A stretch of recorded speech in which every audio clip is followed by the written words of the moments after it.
అండి welcome to Yog stock. అందరూ బాగున్నారు కదా? అదే యూకేలో ప్రెసెంట్ రూల్స్ చాలా చేంజ్ అయినాయి అనేసి నేను ఒక వీడియో పెట్టాను.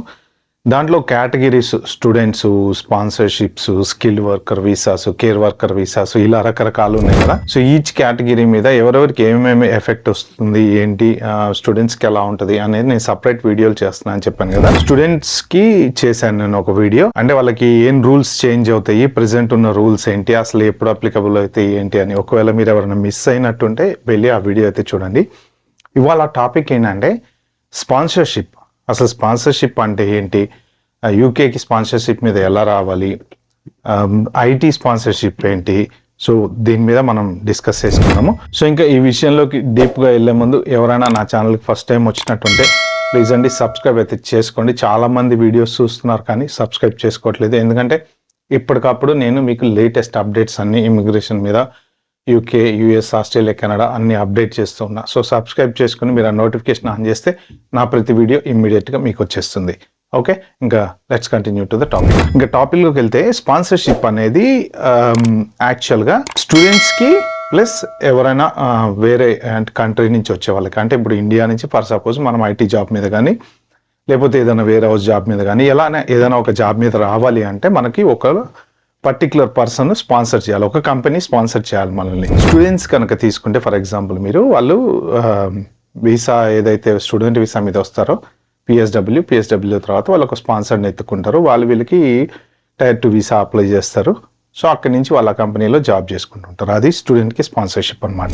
అయితే ఇప్పుడు నార్మల్ స్పాన్సర్షిప్ స్టూడెంట్గా కాకుండా మీరు యూకే రావాలి అనుకుంటే స్పాన్సర్షిప్స్లో 2 రకాలు ఉంటాయి. ఒకటి వచ్చేసి నాన్ ఐటీ జాబ్స్, ఇంకొకటి ఐటీ జాబ్స్. సో ఈ నాన్ ఐటీ జాబ్స్ వాళ్ళకి ఏంటంటే కొంతమంది ఏజెన్సీలు వర్కర్స్ని ఇండియా నుంచి తీసుకొస్తాయి. అంటే ఫర్ ఎగ్జాంపుల్ ఒక పెద్ద రెస్టారెంట్ ఉంది, రెస్టారెంట్లో ఒక చెఫ్ కావాలి. వీళ్ళు ఏంటంటే గవర్నమెంట్కి రిక్వెస్ట్ పెడతారు, నాకు ఇట్లా ఒక చెఫ్ రిక్వైర్మెంట్ ఉంది, ఓన్లీ ఇండియన్ చెఫ్, ఆ ఇండియన్ స్కిల్ ఉన్న పర్సనే కావాలి అని. మోరార్లెస్ స్కిల్డ్ వర్కర్ అని కూడా అనుకోవచ్చు మీరు, ఎందుకంటే చెఫ్ అనేది ఒక స్కిల్లే కదా, స్కిల్ వర్కర్ వీసా అని కూడా అంటారు అనమాట. సో అతనికి వీళ్ళు వీసా అప్లై చేసి తీసుకొస్తారు. అయితే ఇప్పుడు నాది ఒక రెస్టారెంట్ అనుకోండి, యోగ్ స్టాక్ రెస్టారెంట్ అని అనుకుందా ఫర్ ఎగ్జాంపుల్. నేను ఎవరినైతే చెఫ్గా, వెయిటర్గా అలా తీసుకొని వస్తానో వాళ్ళు కేవలం నా వర్క్ పర్మిట్, నా కంపెనీ వీసా మీద ఉంటారు కాబట్టి నా రెస్టారెంట్లో మాత్రమే పనిచేయాలన్నమాట. అంటే ఇక్కడికి వచ్చిన తర్వాత మనం వేరే ఎక్కడికో వెళ్ళిపోయి మళ్ళీ జాబ్ ఎత్తుకుందాము, శాలరీ ఎక్కువ ఇచ్చేవాడి దగ్గరకు పోదాము అంటే పాసిబుల్ కాదు. ఒకవేళ అలా చెయ్యాలి అంటే వాళ్ళు ఎవరైతే మనం జాబ్ ఎత్తుకుంటామో వాళ్ళు మళ్ళీ మనకి స్పాన్సర్షిప్ చేయాలి. అంటే ఇక్కడున్న వర్క్ వీసా వాళ్ళ కంపెనీ మీదకి ట్రాన్స్ఫర్ అవ్వాలి. సో అది యాక్చువల్గా మన వేర్ హౌస్ కానీ రెస్టారెంట్ కానీ ఏదైనా అలా ఏజెన్సీ వర్క్స్ ఉంటాయి అనమాట. ఈ ఏజెన్సీ వాళ్ళు వీళ్ళని తీసుకొచ్చేసి పంపిస్తూ ఉంటారు. ఇప్పుడు వెయిటర్స్ ఉన్నారు, అలా కొంతమంది గ్రూప్గా తెచ్చుకోవడము, 10 మంది, 15 మంది, 20 మంది స్పాన్సర్షిప్ మీద రావడం వేరు. స్పెసిఫిక్గా ఒక పర్టికులర్ స్కిల్, నేను ఇందా చెప్పినట్టు చెఫ్ అలా తీసుకురావడం వేరు. అది నాన్ ఐటీ ఎంప్లాయీస్ అనమాట. ఇక దాంట్లో స్కిల్ వర్కర్స్ అంటే ఇక మేస్త్రీలనో, తాపి మేస్త్రీలనో, ఇంకోటనో, సివిలోళ్ళనో, వాళ్ళనో వీళ్ళనో ఇవన్నీ వస్తే అలా ఇక్కడికి తీసుకొచ్చిన తర్వాత మనకి వాడు జాబ్ చూపిస్తాడు. ఇప్పుడు ఫర్ సపోజ్ వేర్ హౌస్లో పని చేయాలనుకోండి, ఆ వేర్ హౌస్లో పని చేయడానికి వాడు ఇచ్చే టర్మ్స్ అండ్ కండిషన్స్ ప్రకారం మనం 8 అవర్స్ అంటాడా, 12 అవర్స్ అంటాడా, సో ఆ రూల్స్ ప్రకారం ఫాలో అవ్వాలి. మనకి వాడు మంత్లీ శాలరీ ఇస్తూ ఉంటాడు. అయితే దీనికి దగ్గర ఒక 20 to 25 lakhs తీసుకుంటున్నారని నేను విన్నాను. కరెక్ట్గా నాకైతే తెలియదు కానీ. సో మీరు దీనికి పెట్టే ఖర్చులో కొంత ఖర్చు వచ్చేసి గవర్నమెంట్కి వెళ్ళిపోతుంది. ఏది ఎన్హెచ్ఎస్ అని నేషనల్ హెల్త్ కేర్ అనేది ఒకటి ఉంటుంది, ఇది వరకు ఫ్రీ ఉండేది, అది ఇప్పుడు మనం కట్టుకోవాలన్నమాట. సో మీరు పెట్టే ఖర్చులో ఆ 3 yearsకో 2 yearsకో 5 yearsకో ఎన్ని ఇయర్స్కి అయితే వీసా వస్తుందో ఇయర్లీ టైమ్స్ 1100 అలా దానికి ఎన్హెచ్ఎస్ కడతారు. తర్వాత వీసా ఫీజు అనేది కడతారు. ఆ తర్వాత అంటే ఒక 5-6 లక్షలు దీనికి కాస్ట్ గవర్నమెంట్ కట్టేది ఉంటుంది, వీసా ఫీజు కానీ ఎన్హెచ్ఎస్ కానీ అది కానీ. ఆ మిగిలిన డబ్బులు ఏదైతే ఉందో 10 lakhs, 12 lakhs, 15 lakhs అది ఏజెంట్ మనకి ఛార్జ్ చేస్తాడు అనమాట. అయితే ఈ 20-25 lakhs కట్టి స్పాన్సర్షిప్ కొనుక్కొని, అంటే బేసిక్గా కొనుక్కోవడమే కదా, యూకే రావడం వర్తా అంటే ప్రెసెంట్ ఉన్న సిచ్యువేషన్లో చాలా కష్టం. ఎందుకంటే ఇక్కడికి వచ్చిన తర్వాత జాబ్ ఉండి వస్తే వేరు, వచ్చిన తర్వాత నేను జాబ్ ఉంటే పంపిస్తా నీకు లేకపోతే లేదు అని అన్నారు అనుకోండి, వీళ్ళు స్పాన్సర్షిప్ మీ వీసా మీద ఉన్నంత కాలం responsible to pay the tax అనమాట. సో ఎవరైనా మీకు వేరే హౌస్లో జాబులు ఉన్నాయి 50 మంది కావాలి నాకు అని తీసుకొస్తే వాడు డైరెక్ట్ పోయి వేరే హౌస్ పంపించేసి మీరు రెగ్యులర్ జాబ్ చేసుకుంటే ఫైన్. కానీ ఏంటంటే కొంతమంది ఏజెంట్లు వీసాలు చేస్తారు, మీ చావు మీరు చావండి అంటారు. అయితే ప్రాబ్లం ఏంటంటే అలా ఇక్కడికి వచ్చిన తర్వాత మీరు ఎక్కడన్నా క్యాష్ ఇన్ హ్యాండిల్ జాబులు చేసుకుంటూ వీడికి మీరు నెల ట్యాక్స్ కట్టుకోవడానికి డబ్బులు ఇవ్వాలి. అంటే ఈ 25 lakhs ఏదైతే మీరు స్పెండ్ చేశారో వీసా కొనుక్కోవటానికి అది ఇక పోయింది, అది పక్కన పెట్టేసింది, ఇంక మర్చిపోండి దాని గురించి. ఇక్కడికి వచ్చిన తర్వాత మీరు ప్రతి నెల కంపల్సరీ లీగల్గా ట్యాక్స్ కట్టాలి. అంటే మీ వీసాకి ఇంత శాలరీ అని ఉంటుంది, ఒక 20,000 25,000 30,000 ఎంతో ఉంటుంది. దానికి నెలకి 1,50,000 అనుకోండి ఫర్ ఎగ్జాంపుల్ ఇండియన్ దాని ప్రకారము. మీరు ఇక్కడికి వచ్చిన తర్వాత 1,50,000 2 లక్షలు సంపాదించి వీడికి 1,00,000 రూపాయలు ట్యాక్స్ కట్టాలి. అంటే మీ శాలరీకి ఎంతైతే ట్యాక్స్ ఉంటుందో every month payroll compulsory run చేయాలి. మీరు ఎలా సంపాదించుకుంటారో వాటికి సంబంధం లేదు, వాడికి ఇస్తే వాడు పేరోల్ రన్ చేస్తాడు. సో మీకు రెగ్యులర్గా పేరోల్ ప్రతి నెల నడుస్తూ ఉంటుంది కాబట్టి మీరు నెక్స్ట్ 5 సంవత్సరాల తర్వాత పిఆర్ అప్లై చేసుకోవడానికి, అంటే ILR indefinite leave to remain apply చేసుకోవడానికి ఎలిజిబుల్ అవుతారు. ఇది ఒక కేటగిరీ. ఒకవేళ గనక మీకు వాడు జాబ్ చూపించకపోతే మీరు బయట ఎక్కడన్నా చేస్తూ గనక దొరికితే మీరు ఇల్లీగల్ అవుతారు. సో అదొకటి 100% గుర్తుపెట్టుకోండి. ఇక్కడికి వచ్చారు మీరు, నేను వెళ్ళి ఏ రెస్టారెంట్లోనూ జాబ్ చేసుకుంటున్నా అంటే వచ్చిన కంపెనీ వీసా వేరే ఉంటుంది, నేను ఎక్కడో పని చేస్తున్నాను అనుకోండి, అక్కడ ఏదైనా రైడింగ్ జరిగి దొరికితే మళ్ళీ మీకు అది ఇల్లీగల్ కింద డిపోర్ట్ చేసేస్తారు ఖచ్చితంగా. Plus cash in hand job అనేది చేయకూడదు, అసలు క్యాష్ ఇన్ హ్యాండ్ జాబ్ అనే కాన్సెప్ట్ లేదు. ఓన్లీ మీ జాబు పేరోల్ రన్ చేసి మీకు ఒక NI నెంబర్ అనేది ఉంటుంది, నేషనల్ ఇన్సూరెన్స్ నెంబర్ అనేది ఉంటుంది. అంటే మనం కట్టేటువంటి ట్యాక్స్ ఆ నెంబర్ మీద రన్ చేస్తారనమాట. ఆ నెంబర్ తోటి కంపల్సరీ మీరు ట్యాక్స్ కట్టి ప్రతి నెల లీగల్గా ఉండాలి.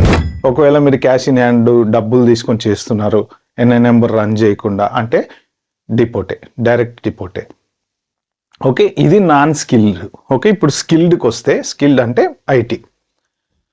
ఐటీ వాళ్ళకి ఏంటి అంటే ఫర్ సపోజ్ ఇప్పుడు జనరల్గా TCS నుంచి, విప్రో నుంచి, అలాంటి వాటి నుంచి UK వస్తారు కదా, వాళ్ళంతా కూడా ఇలాంటి వీసా మీదే వస్తారు, Tier 2 వీసా మీదే వస్తారు అనమాట, స్పాన్సర్షిప్ వీసా మీద. అయితే ఏంటంటే వాళ్ళకి ఈ ఖర్చు ఏదైతే గవర్నమెంట్కి మనం పే చేస్తున్నామో అవన్నీ కంపెనీస్ పెట్టుకుంటాయి. ఎందుకు అంటే వాళ్ళ వర్క్ కదా అది, వాళ్ళ కంపెనీ మీదే వస్తారు, ఇక్కడికి వస్తారు, ప్రాజెక్ట్ ఉంటే చేసుకుంటారు, వాళ్ళు వెళ్ళిపోతారు. కాబట్టి వీళ్ళు పెట్టుకోరు వీసా ఖర్చు. అయితే మీరు ఎవరన్నా అలాగ రావాలి అనుకుంటే జనరల్గా చాలామంది చేసేది ఏంటంటే ఇక్కడ ఏజెంట్స్ని ఎత్తుకుంటారు, ఇక్కడ ఏజెంట్స్ని ఎత్తుకొని వాళ్ళకి డబ్బులు కట్టి స్పాన్సర్షిప్ కొనుక్కుంటారు అనమాట. అంటే ఇప్పుడు నాకు ఒక కన్సల్టెన్సీ ఉంది ఫర్ ఎగ్జాంపుల్, సో నాకు కొన్ని లైసెన్స్లు అనేది ఉంటాయి. అంటే నేను ఒక 10 మందికి స్పాన్సర్ చేయొచ్చు, 10 మందిని తీసుకురావచ్చు అనమాట. అంటే నా ఎలిజిబిలిటీ అది. నేను ఇప్పుడు ఒక 25 lakhs తీసుకుని మీ దగ్గర మిమ్మల్ని ఇక్కడికి తీసుకొస్తా ఐటీ జాబ్ పేరు మీద. ఇక్కడికి వచ్చిన తర్వాత 2 రకాలు ఉంటాయి. నాకు ఒకవేళ క్లయింట్ ఉన్నాడు, నా క్లయింట్కి అవసరం ఉంది వర్క్, నేను మిమ్మల్ని పెట్టుకుని నా క్లయింట్కి పని చేయించుకుంటా. సో అగ్రిమెంట్ నాకు నా క్లయింట్కి మధ్య ఉంటుంది అనమాట. కొన్ని సందర్భాలలో ఆ క్లయింట్ అనేవాడు ఈ ఆఫర్ని యాక్సెప్ట్ చేయడు. ఎందుకు అంటే వాడు వీసా వేరే వాళ్ళ దగ్గర ఉంటుంది కాబట్టి, అంటే స్పాన్సర్ ఎవరైతే చేశారో ఏజెంట్ వాళ్ళ దగ్గర వీసా ఉంటుంది కాబట్టి క్లయింట్ ఒప్పుకోడు అనమాట.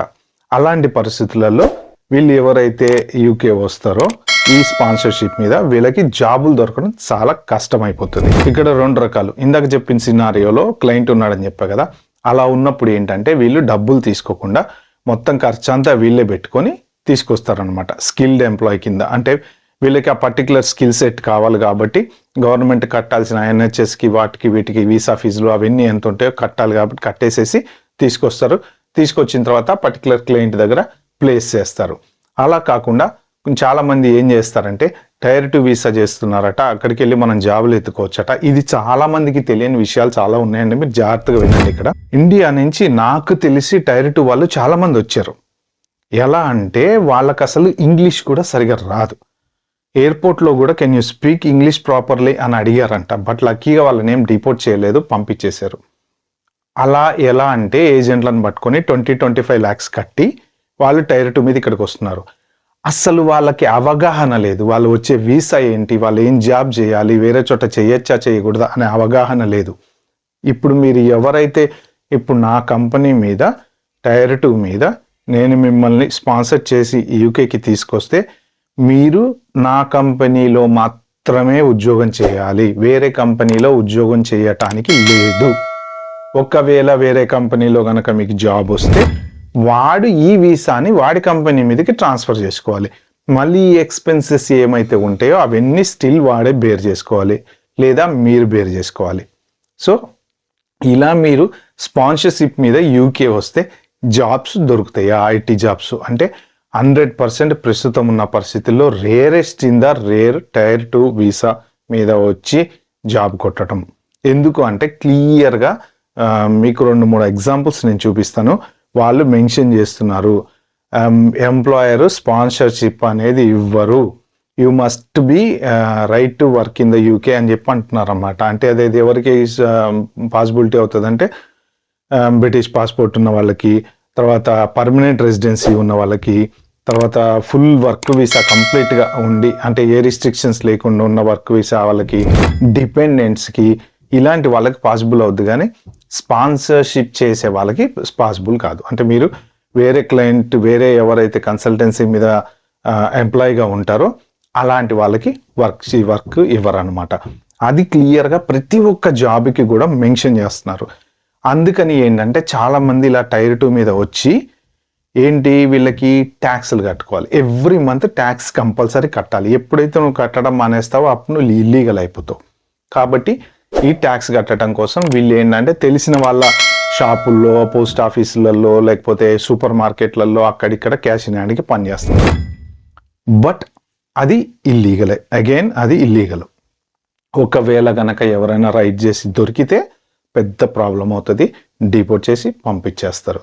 సో టైర్ 2 వీసా మీద వచ్చి మనం ఐటీ జాబ్ ఎత్తుకోవటం అనేది చాలా అంటే చాలా కష్టం. ప్రజెంట్ యూకేలో జాబ్ మార్కెట్ అయితే డెడ్, కంప్లీట్ డెడ్. ఒక్కొక్కళ్ళకి కనీసం జాబ్ రావడానికి 6 నుంచి 8 నెలలు పడుతుంది ఒక్క జాబ్ కనుక పోతే. సో అలాంటప్పుడు కొత్తగా వచ్చిన టైర్ 2 మీద ఉన్న మిమ్మల్ని వాళ్ళు కంపెనీస్ హైర్ చేసుకుంటాయా? అన్లెస్ అంటిల్ ఇంకా ఇంత మంచి టెక్నాలజీకి నాకు ఇంతకన్నా క్యాండిడేట్ దొరకడు అని అనుకుంటే అది డిఫరెంట్ స్టోరీ. లేదు అంటే మనకి ఎవరన్నా ఓ క్లయింట్, ఇప్పుడు నేను ఒక ఏజెంట్గా నాకు ఒక పెద్ద క్లయింట్ ఉంది, ఆ క్లయింట్ దగ్గర నేను సపోర్ట్ ఇస్తాను, ఆ క్లయింట్కి సపోర్ట్ ప్రొవైడ్ చేస్తాను. అప్పుడు నేను వీళ్ళని మా దగ్గర పెట్టుకుని నేను వాళ్ళకి సపోర్ట్ ఇస్తాను అనమాట. అలా పాసిబిలిటీ అవుతుంది. అదర్ దాన్ దట్ ఒకవేళ మీరు స్పాన్సర్షిప్ కొనుక్కొని మీరు కనుక ఏజెంట్తో మాట్లాడుకొని, బాబు నాకేం సంబంధం లేదు, నీకు కావాలంటే నేను వీసా అప్లై చేస్తా, వచ్చిన తర్వాత నువ్వు జాబ్ చేసుకుంటావో ఏం చేసుకుంటావో ఏం చేస్తావో నాకు సంబంధం లేదు, నాకు ఎవ్రీ మంత్ ట్యాక్స్ కట్టాల్సిందే, ఎవ్రీ మంత్ నాకు 1000-1100 ఇవ్వాలి పేరోల్ రన్ చేయడానికి అని మీ ఏజెంట్ చెప్తే మీరు వచ్చేసి జాబ్ ఎత్తుకుందాం అనుకొని ఎన్ని ట్రయల్స్ చేసినా కూడా మీకు జాబ్ రాదు. ఎందుకు అంటే కంపెనీస్ స్పాన్సర్షిప్ చేయట్లేదు, స్పాన్సర్షిప్ ఉన్న వాళ్ళని తీసుకోవట్లేదు, క్లియర్గా చెప్తున్నాయి. Now or in future if you require a sponsorship apply చేయొద్దు. ఒకవేళ అప్లై చేసి ఎస్ అని పెట్టి మీరు అప్లై చేశారనుకోండి, ఖతం అయిపోయింది అక్కడే.